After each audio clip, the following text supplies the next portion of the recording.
Now, today I'm here from JM Nutrition to talk with you all about nutrition for healthy aging.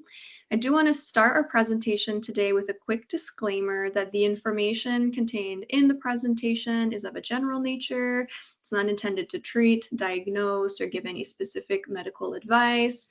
And all the content is approved by registered dietitians and strives to provide only accurate and scientific based information. Your specific health needs may not apply to the content you're going to see today. If you have any questions about anything that this brings up for you, make sure to direct them to your own healthcare providers who would have a little bit more of your background and best be able to answer those really specific questions for you. Now, a little bit about myself today before we get into our content. My name is Maude Morin, or if you're French inclined, Maude Morin. I specialize in men's and women's health throughout the lifespan, chronic disease management for things like diabetes, high cholesterol, high blood pressure, and other heart conditions. Do a lot of work in digestive health as well as weight management. And then, of course, practical interventions for all of these conditions. Now, today we're going to be talking a bit more about the lifespan, so aging healthfully, and some primary concerns that we have as we get older.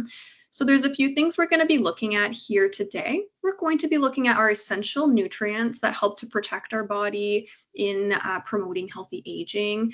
We're also going to look at some important considerations. So some different body systems can be affected as we age. We want to make sure that they stay as healthy as possible. We're also going to be looking at how we can prevent some common health concerns that may be associated with aging. Now, we do have some trivia questions for you all today. If you want to join me in the chat for those, that would be excellent. They're definitely optional, but we love to hear from you. And then we have some time saved at the end for questions and answers. If you're able to hold on to any questions that you have for the very end of the session, that way we can make the most of our content during the presentation. So let's start by looking at the essential nutrients for aging well. There are going to be a number of things that we're looking for to promote a strong and healthy body over the course of our lives, but particularly important as we age. The first consideration that we're going to look at is going to be protein intake, and our protein needs as well as our bodies change. We're going to look at the importance of things like vitamin D and calcium, particularly from the lens of keeping strong and healthy bones. We're also going to look at the importance of dietary fiber today, omega-3 fatty acids, which you might be familiar with from fish oils. And we're also going to look at the role of antioxidants. We'll be explaining a bit what those are and where we might find them in our food and why they might be important to support our health as we age. So let's start with our first area here, which is protein. So you might be familiar in protein from things like meat. Depending on how you talk about it, you might already be familiar with other sources as well.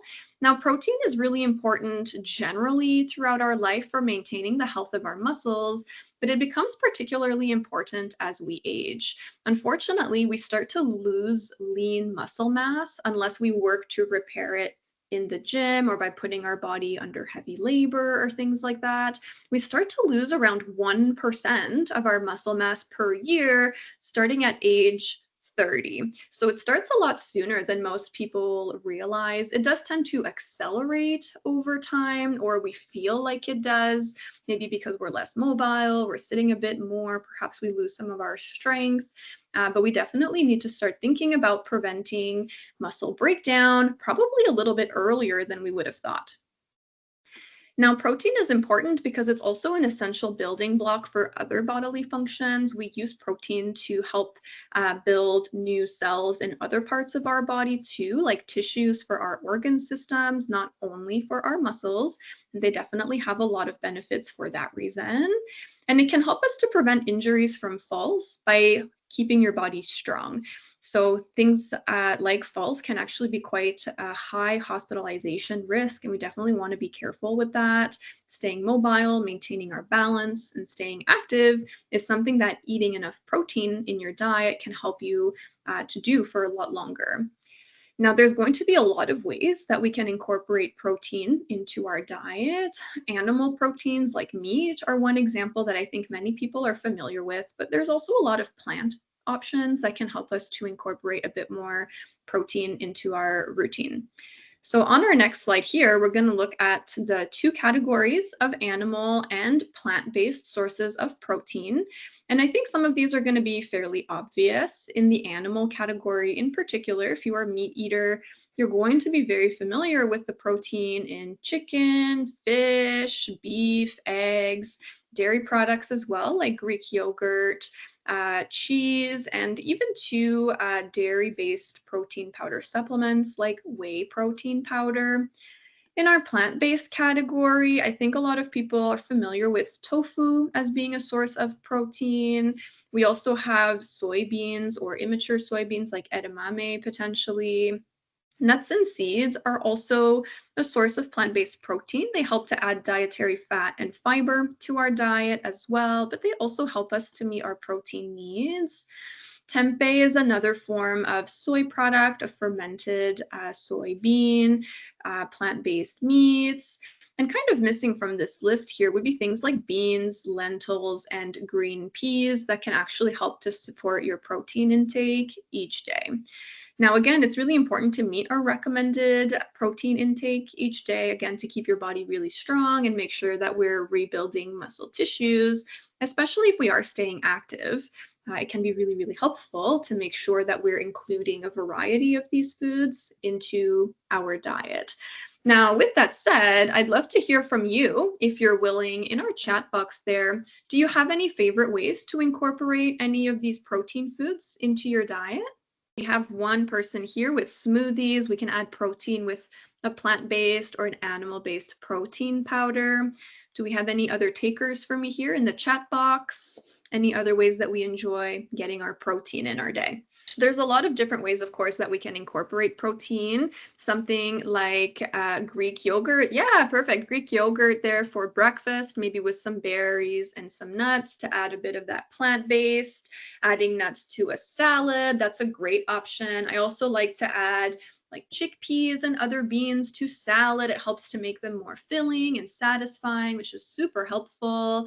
Of course, now with the summer season coming around, some of us might be doing a little bit more grilling of chicken breast or hamburgers or turkey burgers. So definitely lots of different ways that we can incorporate some extra protein into our routine. We can also use them for snacks. Maybe we have a little bit of cheese with crackers. Sometimes people really like having in their purse or glove box something like a protein bar in case they get hungry when they're on the run. So we definitely have lots of fun ways that we can add these foods into our routine. I think as long as we know where it's coming from, we can definitely do a better job of it as well. Yeah, I have another comment here, adding edamame and lentils to salads. That's awesome. Gives us that texture. It's crunchy if they've been dried or roasted and can make it for a much lovelier eating experience, but we're also providing a lot of great nutrition by doing this. Now, the reason that we do mention this, as I say, falls are actually a primary cause of hospitalization as we age. 20 to 30% of Canadian seniors aged 65 or older fall each year, which is a pretty staggering number. A lot of people too can undergo injury and require surgery, like hip replacements and things like that being the worst case scenario. We can also break bones and make recovery really challenging. And so it can be really helpful to eat enough protein paired with exercise to maintain our strength and balance. So hopefully this doesn't happen to us and we don't end up in that 20 to 30% of Canadians. Now, a big part of what we talk about as we age is maintaining the health and strength of our bones. Vitamin D is a really great way to help support your bone density and strength. It does have some other roles as well. It behaves a little bit like a hormone and it participates with keeping your blood sugars stable so that you can feel a bit more energized and have a nice steady mood. But it can also be really helpful in preventing the development of osteoporosis. Some people are already at an increased risk of developing osteoporosis, particularly women. Our estrogen hormone decreases over the course of our life as we age, and it actually plays a really important role in keeping your bones strong. So making sure that we're reducing the risk of osteoporosis in other areas that we can control, like meeting our vitamin D intake is really important. It also really does support the health of your immune system. So you probably know as you age, when you get sick, it does hit you a little bit harder and recovery can take a lot longer. It can be really helpful to make sure that your immune system is staying strong. And it can really help you to be meeting your RDA, so your recommended daily allowance to promote healthy aging by strengthening the health of your bones and keeping you healthy too, so that we don't get sick too often, which is really important. Now, vitamin D is found in some foods, but the quantities are not always very high. The best food sources of vitamin D are actually going to be fatty fish sources. So we have things like salmon, trout, herring, and mackerel, as well as tuna in smaller quantities. Now, here in Canada, we also have vitamin D being added to some foods like milk fortified with vitamin D, so milk or alternatives like soy milk maybe. We also see it sometimes being added to orange juice. So there's some brands of orange juice that have vitamin D and calcium, which is also great for our bone health, which we'll talk about here shortly. We also do see some vitamin D added to grain and cereal products occasionally. It naturally occurs in egg yolks and mushrooms grown under UV lights. So we do find a little bit of vitamin D, but most people, when they get their vitamin D checked over the course of life, will get this recommendation from their doctor that maybe they should be taking a supplement. Now, you may not be familiar with the fact that your body can sometimes make its own vitamin D, which is really interesting. And this brings us to our little trivia question here, which is vitamin D being made in your skin, from exposure to sunshine. So our true or false question here, you can get just as much vitamin D from the sun, whether you are wearing sunscreen or not. Okay, so the correct answer here is actually false. There are a lot of things that can reduce your ability to make vitamin D in your skin surface from sun exposure. If you wear clothing outside and are covering your body from the sun, wearing hats and sunglasses and sunscreen also protect your skin from the UV rays from the sun, which is what's necessary to produce that vitamin D in your skin. For that reason, the darker your skin tone, the more well protected you are from UV rays, the less vitamin D you're going to make when you're exposed to sunshine. The other thing is we need the right amount of time and we need the right time of day. We need the UV index to be pretty high. And usually we're looking at spending time outdoors between 10 a.m. and 2 p.m. or so, which is generally the hottest time of day. So not everybody enjoys baking themselves out in the sun. And it's actually really good for you to be protecting your skin from sun exposure. The other thing is, as we age, our skin naturally doesn't do a good job making vitamin D from sun exposure. So for a lot of people over the course of the lifespan, we do see our need for supplementation of vitamin D increasing a bit, where we want to maybe take it all year round instead of only in the darker months of the year, which is something that a lot of people do, like younger adults or throughout their life. And it becomes an important consideration to get these vitamin D levels checked, just once in a while to see where we're at, make sure that we're supplementing the diet if we need to, or adding food sources of vitamin D if that's more interesting to you. Now, our next piece here is calcium. So calcium and vitamin D work together to keep your bones strong, help to prevent things like osteopenia and osteoporosis, which we looked at before with our vitamin D. Calcium is also important because it's actually an essential electrolyte and it helps with blood clotting, it helps with nerve function, and it also helps with muscle contractions. If you think about your heart and the health of your heart, we're contracting our heart muscle very consistently and regularly throughout the day. So having adequate amount of calcium coming in through your diet is really important. When you don't have enough calcium in your bloodstream for like blood clotting and muscle contraction purposes, your body is actually going to go and get it from your skeleton, which is calcium storage, basically. And this is where, when we don't eat enough or don't focus on building strong bones, we end up with something like osteopenia and osteoporosis, which is weaker, more brittle bones that break more easily. Now, calcium needs do increase with age. We do a bit of a poorer job absorbing it at the intestinal level. So, what that means is we're looking for a higher number, but we also generally need a bit more because our body has a tendency to break down our bones a little bit more over the course of life. This has a lot to do with the balance of hormones in our body, and women are a bit more susceptible to this than men, and you're going to see higher increases in the needs of calcium for women than you do for men for this reason, which is really important. Now, some of the food sources of calcium you might be aware of, because you've probably been, if you have any kids, you've been telling them to drink their milk and have their dairy products to build strong bones. It's good advice. It holds up as we age. So, dairy products are a great source of calcium, but it's also interesting to explore that there are other sources of calcium that we can really benefit from incorporating in our diet, just because they also offer different types of nutrients too. So dark leafy greens like kale, watercress, Swiss chard can be good sources of calcium. Broccoli, chia seeds, and rhubarb, which is coming into season soon, is a good dietary source of calcium as well. We have products that are fortified with calcium, meaning that calcium is added to them in some way, like tofu, for instance, non-dairy yogurt like almond milk and again soy milk. We can also look at canned fish. So canned fish that are canned with the bones in, so like salmon fillets and sardines as well. So those can be great sources of dietary calcium if you eat the bones. Things like almonds, milk, yogurt, cheese, cottage cheese, paneer. So all those dairy products can be really excellent as food sources of calcium in our diet. Now, one of the things that's helpful to know is that when calcium is found in plants, so our kale, broccoli, almonds, rhubarb, chia seeds, it's a little bit harder for your body to access that calcium. Plants also have fiber, which is indigestible or very, very difficult for your body to break down, which means that sometimes some of the nutrients get caught within that fiber and we will eliminate it before we absorb it, which is why it's helpful typically to get a mix of all the sources to make sure that our body has access to the calcium. The other thing that we can do is make sure that these things are cooked when that makes sense, like vegetables, for example, that will break down some of the fiber and make it easier for your body to get some of the calcium out of there. Now, do we have any idea what our recommendations are for calcium in Canada?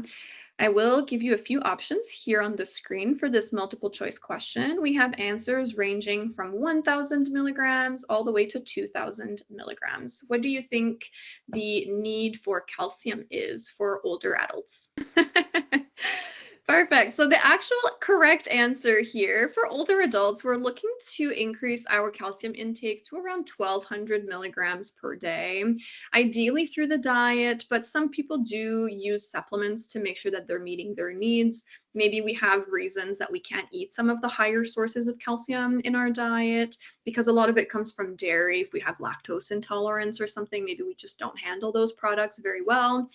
Now, this is a bit of a jump from our adult guidelines, which are normally around 1,000 milligrams of calcium per day. And 200 milligrams doesn't sound like much. It's usually about one more serving of dairy products per day. But if we're already needing to get like 3.5 servings of dairy products to get to 1,000, getting to around 4 per day for some people can feel really unrealistic. And it can be very challenging to find the other foods that will compensate and make up the difference. And for some people, it's too challenging. Maybe they really don't like a lot of the other options. So sometimes we're looking at something like a supplement to make up the difference. Now, to put things in perspective with calcium, as I say, it's quite a few servings of dairy products. Because they're our most concentrated sources, it can help us to really understand what these portions might look like. So one serving of dairy, like 1 cup of milk or non-dairy fortified, will have around 300 milligrams. An ounce of cheese, which is about 3 playing dice or one of those like Baby Bell cheeses, would be around 300 milligrams of calcium as well. So, with just 1 or 2 of these servings so far, we're either a quarter or half of the way there. which is good. We can also look for things like yogurt, cottage cheese, and kefir to help provide a little bit of that calcium in our day. We can definitely boost all of these up by adding some of the toppings like chia seeds and almonds and maybe rhubarb coming up, maybe to the top of some of these products to really boost the amount of calcium that we would be getting. Now, you don't have to get it all in one sitting. Getting a little bit with each meal is a really great way to look to incorporate a bit more calcium as you go along. It could be like goat cheese in a salad. Maybe we have a glass of milk with our snack, or maybe we put milk in our tea or something like that. Maybe we use it as a bit of a flavor enhancer, like a condiment, maybe tzatziki sauce with our dinner or something like that. So there's a lot of ways that we can add them in, but it really helps us to understand where we're trying to go when it comes to adding calcium into our routine. Now we're going to move on from calcium and vitamin D to chat about fiber. So dietary fiber has a lot of benefits. The main one is that it helps to keep us regular in the bathroom, which if you've ever had any problems with your digestion, you know that people who are regular and never have to think about this are really taking it for granted because it can be very uncomfortable. So this is really important. Fiber is also a really, really important aspect of preventing cardiovascular diseases. Fiber can bind things like bacteria and viruses, as well as cholesterols and fats, to eliminate them from our system, which have been connected with improving levels of cholesterol and maintaining the overall health of our cardiovascular system for that reason. Having high cholesterol or high blood pressure, if we don't manage these things, increase our risk for heart attacks and strokes, which can be really scary.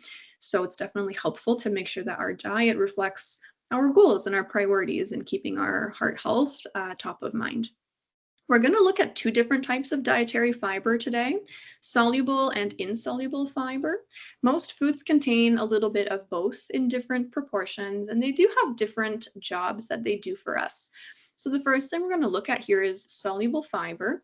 Soluble fiber is helpful. It helps to absorb water in our intestine. It forms a bit of a gel, which helps us to trap fats and hormones and, again, bacteria and viruses to eliminate them from our system. And because it holds water, it can soften our bowel movements or our stool. And so for that reason, it can prevent constipation. But if we tend to run a little bit more on the loose side of things, because it also holds things together, it can be a solution for both of these problems. Now, if you're not too familiar with soluble fiber from your food, you might be familiar with something like Metamucil, which is a really concentrated 100% source of soluble fiber in the form of psyllium husk, which is why oftentimes when we're having issues with digestion, our doctor or nurse practitioner will be like, yeah, let's try Metamucil once or twice a day and see if that can help to regulate things. And some people choose more of a dietary approach, but fiber supplements are sometimes helpful as well. Now, food sources of dietary fiber, there are quite a few. Some of the best ones are things like oatmeal. So having a regular porridge can be really a helpful way to maintain healthy cholesterol levels throughout your life. Psyllium husk and ground flax seeds are little sprinkles that you could add into those oats to not only make it more filling and satisfying, but to add a bit more fiber. And then we have some really great fruits that we can incorporate, like apples and pears, because of their soluble fiber. Apples are really handy. You've probably heard this, since you were a kid. An apple a day keeps the doctor away. Maybe not 100% of the way, but again, that's a good piece of advice. It holds up today. Eating an apple regularly does help us to get a variety of fibers in our diet.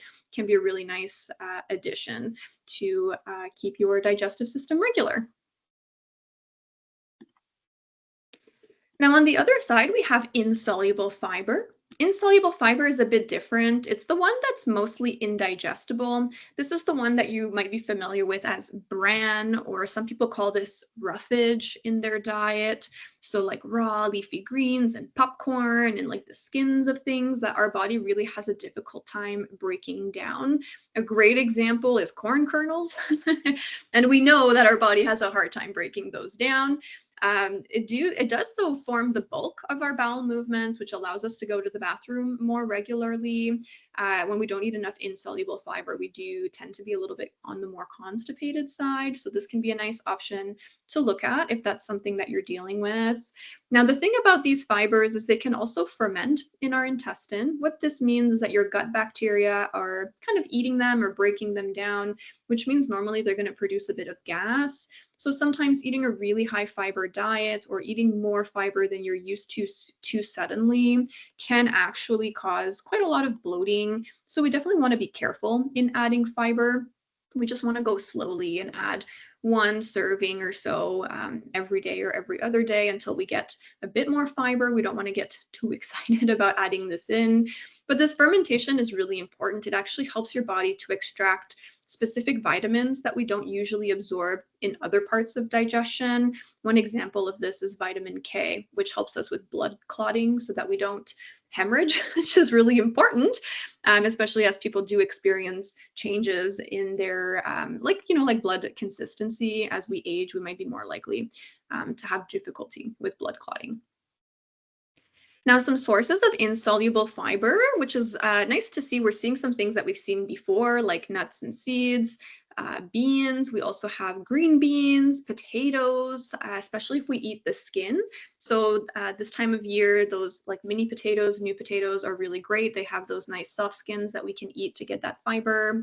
Whole grain products, a really popular example of a good source of fiber, something like bran flakes or all bran. And this is really why it can help people move their intestines a little bit more, is because it has this indigestible fiber that pushes things through a little bit. Now, how can we know that we're doing a good job eating fiber? And one of the things that we can do is actually to follow what's called the balanced plate model.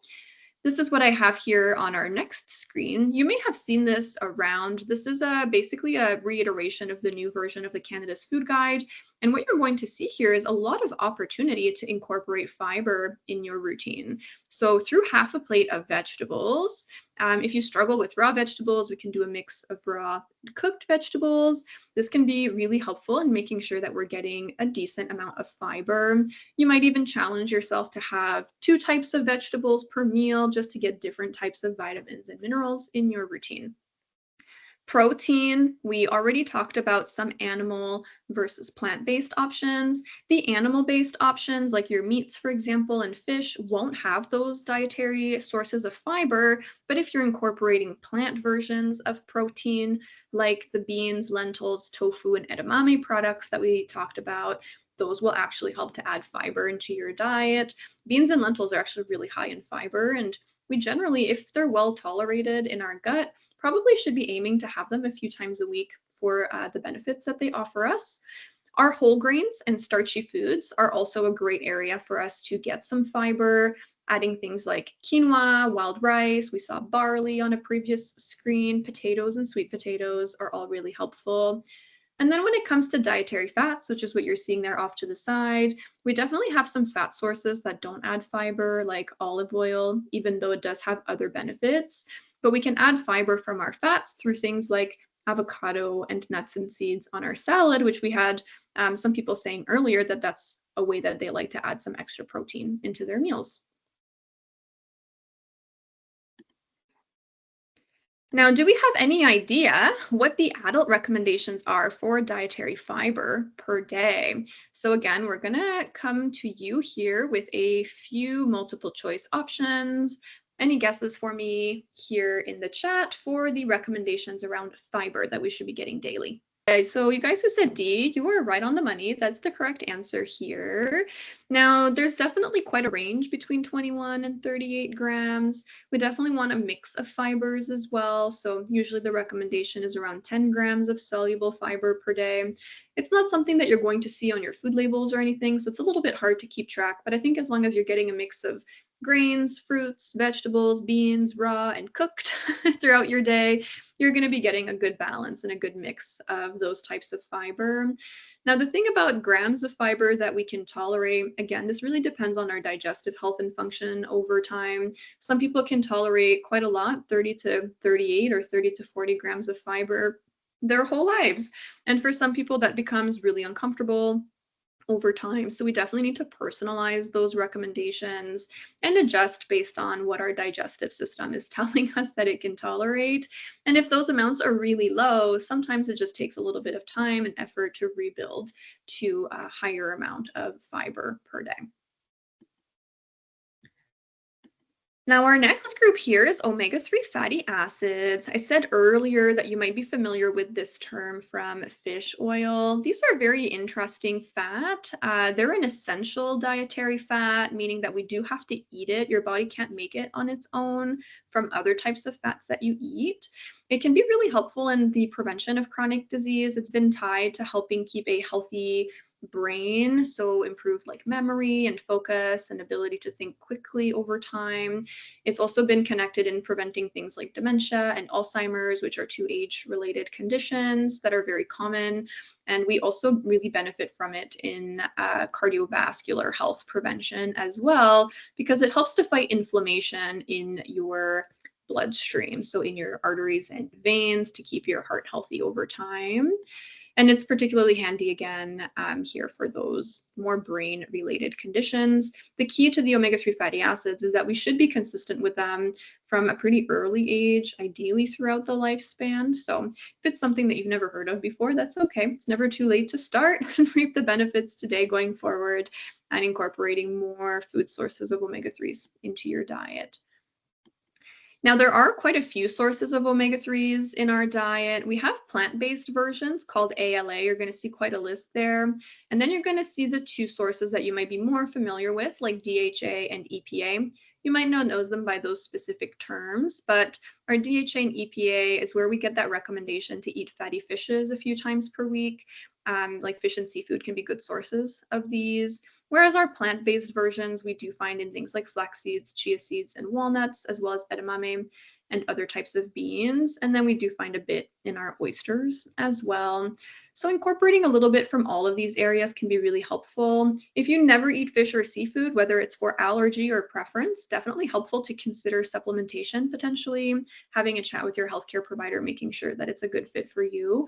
Before you do that, you can actually definitely see some positive health effects from eating enough omega-3 fatty acids. Now, every year, 76,000 Canadians are diagnosed with dementia, and about two-thirds of these are women. So, again, particularly helpful in this population to be making sure that we're protecting our brain as much as we can. And omega-3s are one dietary way that we can do that. Now let's chat briefly about antioxidants. Like out of all of the things we've talked about, this is maybe the one that you're least familiar with. It's not something that we talk about as loosely or widely, I would say, when we talk about a healthy diet. Antioxidants are anti-inflammatory plant compounds. A few examples would be vitamin E, vitamin C, and zinc.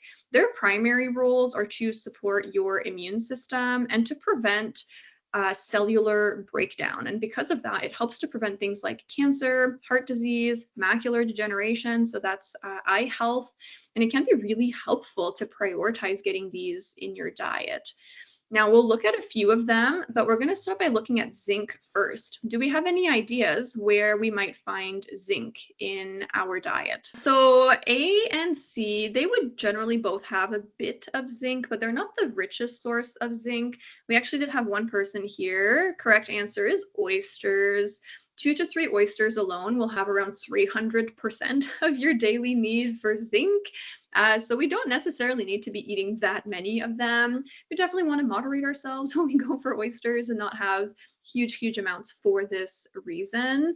Now, most people don't eat oysters like every single day because they're quite expensive, but if you get them once in a while, just know that it's a great way for you to boost your zinc intake and support the health of your immune system. Now, we have a few important considerations that we might want to look at here as we age to stay healthy. One of the main ones is digestive health. We've touched on this a little bit by talking about fiber, but we'll dig into it a little bit more.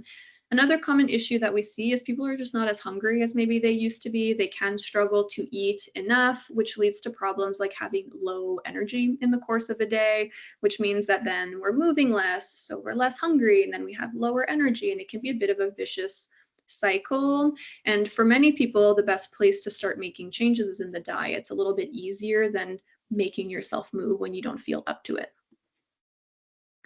Let's start by talking about digestion. So, as we get older, our digestive system generally can slow down, which means that we have a higher risk of constipation. There's a few reasons that this happens. It really starts in the stomach and then everything just kind of goes from there. But we tend to produce a little bit less digestive enzymes, which means that our small intestine has to work a little bit harder to break things down and absorb your nutrients. And so we definitely see a much slower process overall. This is definitely worsened by the fact that many people struggle to stay well hydrated, especially as we age. If we're doing a bit less, we're not feeling quite as thirsty. And especially now, seniors didn't grow up like me in the water bottle generation where we have a water bottle tied at the hip all the time. It's definitely something that can definitely make it a little bit more difficult to think about if it's not something that we've always just done.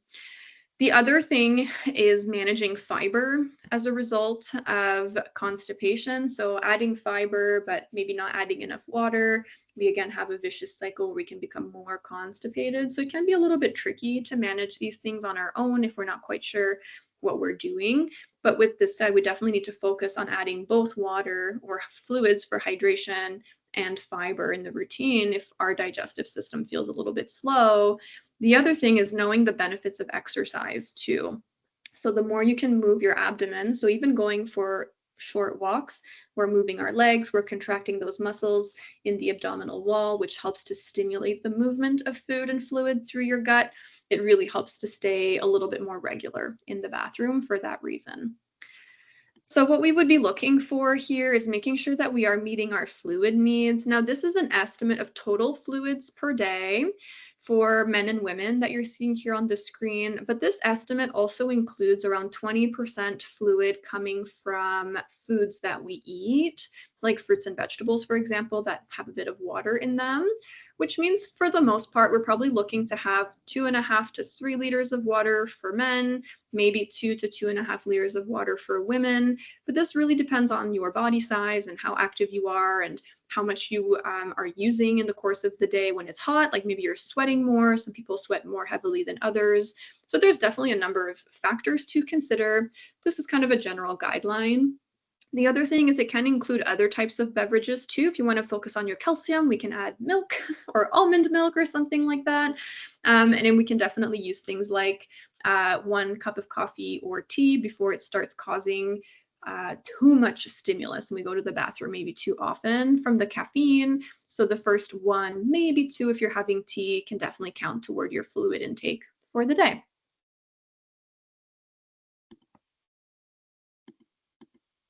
Now, there are a few things that we may consider reducing or eliminating in our lifestyles to maintain our health, particularly when it comes to digestion. We're looking at something like alcohol. Alcohol can cause damage to the stomach cells and it can accelerate transit time in the small intestine, which means that we're not absorbing as many of our nutrients. And this can actually last for quite a number of hours. So, not necessarily only for the meal where you're having the alcoholic beverage. It's going to be really important to remember because we already have slowed down or impaired absorption and digestion. So alcohol can definitely make it worse. Now, that's not to say that you can't have like a celebratory glass of wine or something, but it's definitely something that if you feel like you are having quite a lot or having it quite regularly, it might be a good place to explore and see if there's any room for changes there. The other thing is if you are an excessive caffeine drinker, then it can start to behave like a diuretic, which means you're losing a lot more water than you would want. So quite a lot of trips to the bathroom. Want to avoid that if we can. Everybody's tolerance to caffeine is a little bit different. So this is one that you can kind of use your best judgment, but usually we're trying to keep it like under 3 cups of coffee per day. Sugary beverages also can be really difficult. They are known to increase inflammation, which in the long term can also influence our risk of developing chronic diseases. Lots of sugar, particularly connected to things like diabetes, for example. But we definitely want to be careful of them in general. Once in a while, again, can be okay, or small portions or watered down portions maybe can be a little bit better. But where we can, choosing unsweetened options can be really helpful. Now, if you're struggling to stay hydrated, we do have a blog post on the JM Nutrition website that you can poke through about how to drink a bit more water, how to stay better hydrated, and how to find the right amount of water for you and your needs and your body. Now, let's touch on this piece here, physical activity. A little break from nutrition here for just a moment because they do tend to work together synergistically. The role of physical activity is, of course, to improve motility in digestion so that we can stay regular. We talked about this a little bit before. Again, those abdominal contractions. It can move gases through the gut so we don't get cramping or discomfort. And it can maintain the strength of your pelvic floor, which will help you to go to the bathroom over the course of time. So it's really important to make sure that we're moving our body regularly. Adding gentle movement generally can be enough. A few minutes of stretching, 30-minute walk, or 30 minutes of yoga. You can also, if you don't have a lot of stamina, can do it in multiple pieces throughout the day instead of all at once if doing something like 30 to 60 minutes feels like a lot.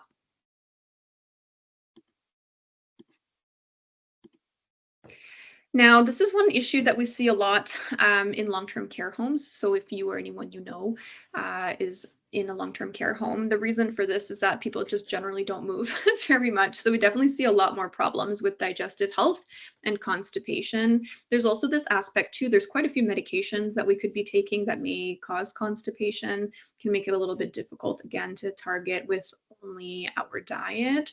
And especially too, if we're in the type of long-term care home where we're not necessarily cooking for ourselves, we have to work with what is available, and it's not necessarily going to be the best or highest fiber option. Now, how do we work through a low appetite issue? So there's quite a few reasons that this happens. Firstly, it's important to know that it is quite normal. Your metabolism does slow down. Your metabolism is the total number of actions that your body is doing each day. It basically determines how much energy you need. And because that happens, we have a bit less appetite, we need a bit less energy, so then we eat a bit less. Now, sometimes we adjust to this perfectly normally, but there's also reasons that may make this worse or harder, like if we're sick. For example, if we're unable to move or we just generally choose not to participate in physical activity. Some people, because of medications or health conditions, have changes in their taste and smell, and that can make eating really hard. You just lose your appetite if things are not appealing. Now, one of the things that we can do is we can't necessarily control our health status and our medications necessarily, but one of the things that we can do is make sure that every time we eat, we're getting a little bit more energy into our body so that we don't have to eat really big meals necessarily. That can help a lot. And the other thing would be to try and move more if that's realistic to stimulate our appetite. Now, low energy is also quite challenging. No problem if you're finding yourself taking like a few more naps than usual, but it's helpful to keep in mind that low energy might be coming from just not eating enough food. For a lot of people, it might be decreased motivation. It could be maybe mobility limitations if things are really hard. Maybe we have like arthritis that we developed in our hands and it becomes harder to cook and chop and kind of do things. Some people experience general fatigue as well, which can be quite normal, but can make it really hard to stay motivated to eat well and to eat enough and often enough. It's really a big job to keep a human being alive. We do require quite a lot of feeding and watering. Now, there's a few things that we can often see as challenges that people experience, particularly with meal preparation. So, some potential issues that you may encounter on top of low energy and reduced mobility are pain and discomfort, which makes this really hard. Eating alone, that can happen a lot more over the course of our lifetime, and that can be really lonely and maybe demotivating. We don't really feel like cooking anything big and fancy when it's just for us. And so people can sometimes skip meals for this reason. And then, of course, there's the cost of, just kind of feeding one person can be a little bit challenging. There may be a bit more waste, but also eating healthy foods can really add up if we don't have too much of a plan. And we find ourselves particularly wasting things if we're not eating enough. So that can be really a big challenge as well. Now, a few solutions potentially would be to take shortcuts where you can, like using frozen goods or canned goods where it's appropriate, can be really helpful, particularly to get things like vegetables that we can steam, even just in the microwave. Learning to make a few things in batches can be really helpful. Then we can keep some options in the freezer for when we're having a low energy or low motivation day. Maybe we have a portion of soup or something like that that's ready to go. We can also look a little bit more at making things on one pan, whether that's roasted on a sheet pan or a one pot meal. That makes the cleaning up a lot easier, which is a really big part of feeding ourselves, a lot of cleaning up afterward. And so usually using something that's one pan can be really helpful for that. And then making sure generally that we're preparing leftovers so that we don't have to cook quite as often, and using meal delivery services when that's appropriate, whether that's something like your HelloFresh and Chef's Plate, where all the ingredients come to you in the exact right amount of portions, or fully prepared meals from something available in your area. Now, we understand that meal planning and meal prepping can be really challenging, especially if it's not something that you've necessarily done or you're trying to do for a new season in your life. We definitely have another blog post here that you may find interesting to read about meal prepping strategies that we maybe can experiment with and see how it feels to do something a little bit different. Now, the kind of last piece of the puzzle here is what about snacks? This can make it a little bit easier for people to eat more regularly throughout the days, to plan to have snacks. Now, this is an opportunity to really check a lot of the boxes that we've talked about so far today. As you're seeing things appear here on the screen, we've got our antioxidants from fruits and vegetables. We've got our protein and fiber from nuts and seeds and beans, calcium from cheese and yogurt, smoothies with added protein powder, and then maybe convenient snack bars as well, just to make sure that we're not skipping on opportunities to eat. We can definitely look for options that have some protein and some fiber, but they're also a nice way to get something that's maybe a little bit more fun into your routine.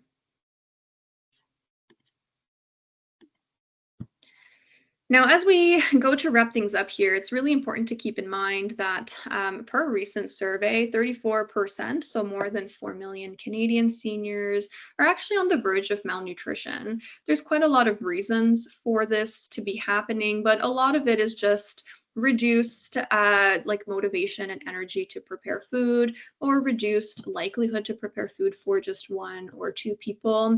It's something that can happen. Again, it just kind of gets worse usually as we age, especially if you're already feeling less hungry. In and of itself, that can be quite demotivating. But for you and yourself, and looking for people around you as well, if you're looking to help take care of somebody, making sure that they're eating is definitely key to maintaining our health and wellness over time.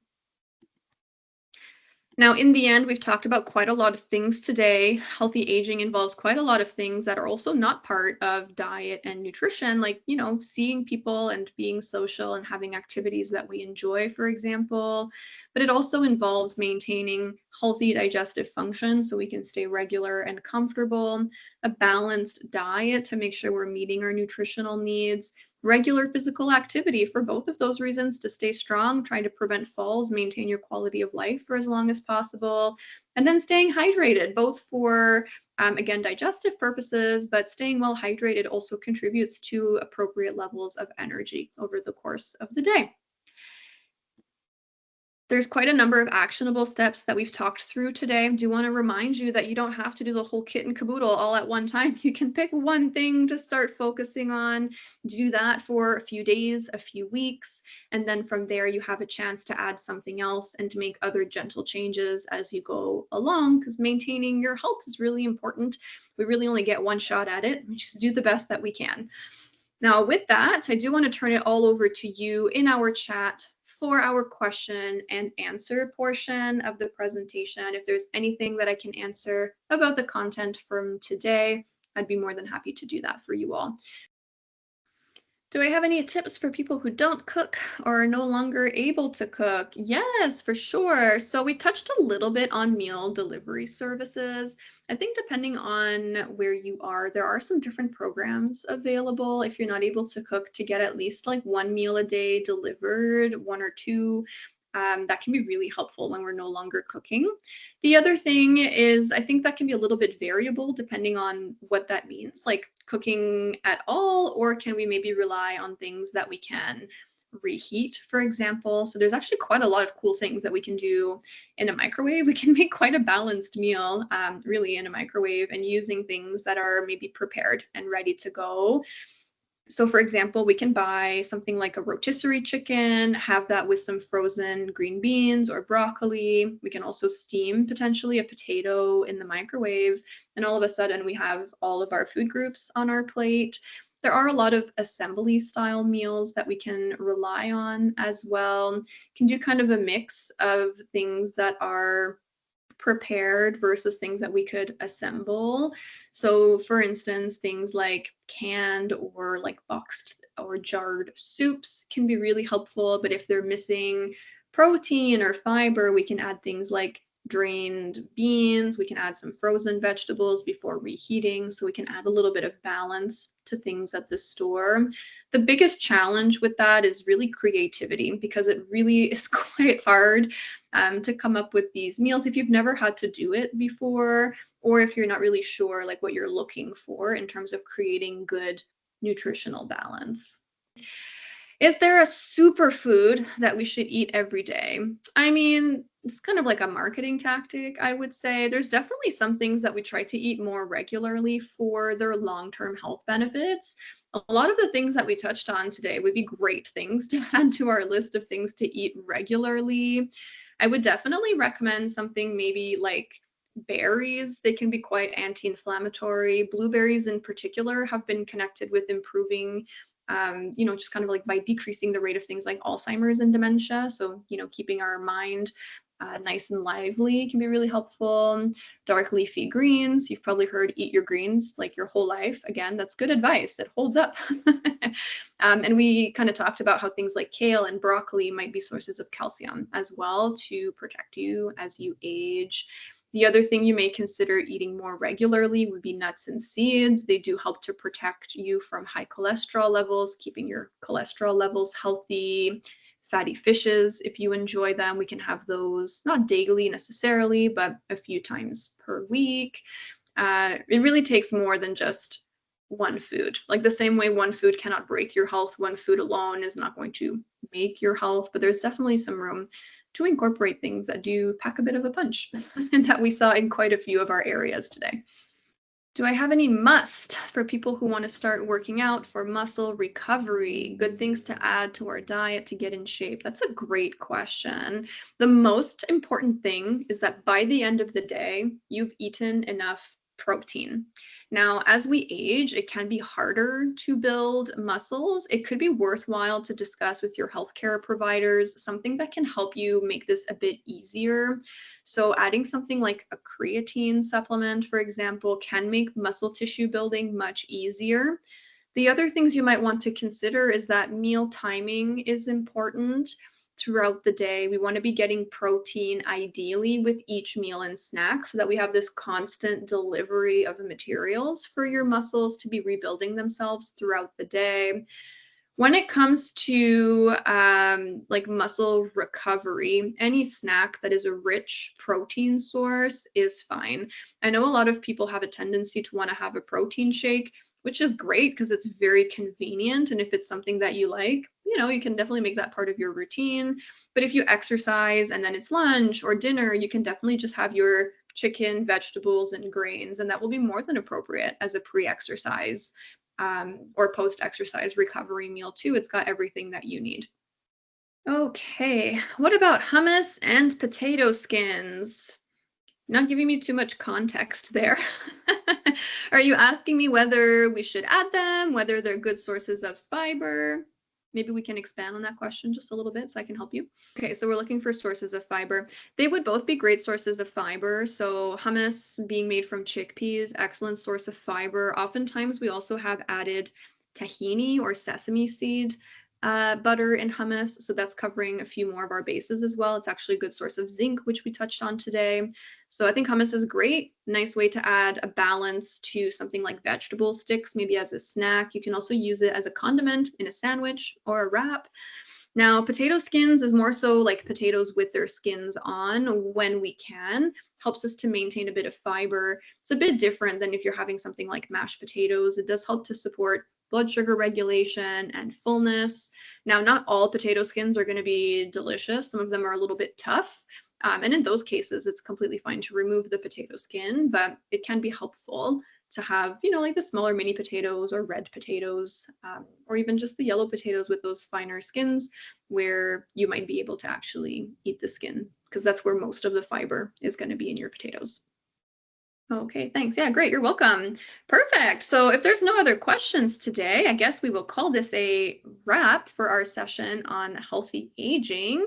I understand this is going to be shared with you again afterward if you want to recap anything. But thank you again so much for being here and for having me.